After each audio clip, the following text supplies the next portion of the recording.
Hello everyone, ayan, good morning po and happy Wednesday po sa ating lahat. And for today's video, ay tara at samahan niyo po ako magluto nitong ating isa na namang napakasarap na ulam. Walang iba kundi itong ating ginataang isdang bangkulis at lalahukan po natin yan ng gulay na pechay at talong para may gulay po. And syempre, pangit po pag laging araw-araw ay meat, kaya dapat ay may isda din po tayo sa kagulay para alternate po yung ating mga ulam. Ayan, so, ayan, merong pagbili namin sa talipapa ng ating meat, binigyan ako ng taba ng baboy. So, ilalagay natin dito sa ating isda. Ayan, papaksiwin po muna natin yung ating isda bago natin gagataan. So, ayan, at nilagay na natin dyan yung ating mga sangkap na sibuyas, bawang, luya, kasama nitong ating taba ng baboy. Inilalim lang natin.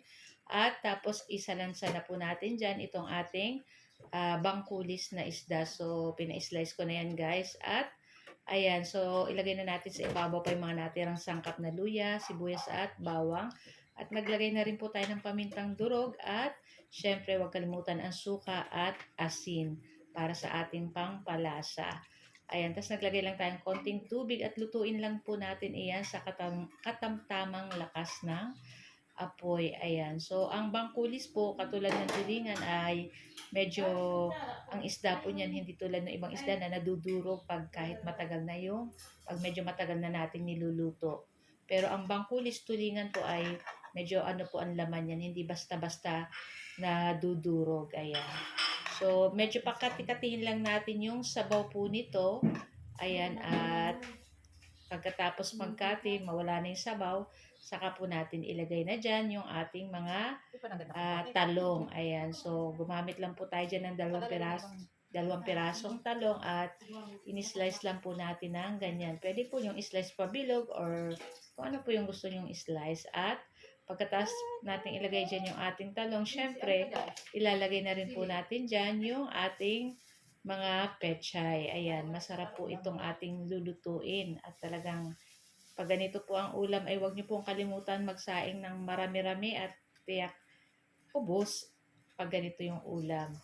Ayan, pero syempre yung aking 3 sons, nilutuan ko rin ng may meat kasi hindi sila mahilig po sa mga ganitong ulam. Pero tayong medyo nagkakaedad na, ay syempre mga ganito po ay gustong-gusto na natin na ulam. So yun na nga, at maglagay na tayo ng gata ng niyog, pinakaunang gata ng niyog. And syempre gagamit tayo ng 2 pirasong siling pang sigang at takpan lang po natin iyan at lulutuin lang po natin yan. Ayan, so medyo kumukulo na guys. Ayan, gilid-gilid lang natin yung ating mga pechay at natatakpan yung ating isdang bangkulis. Ayan. So, ayusin natin.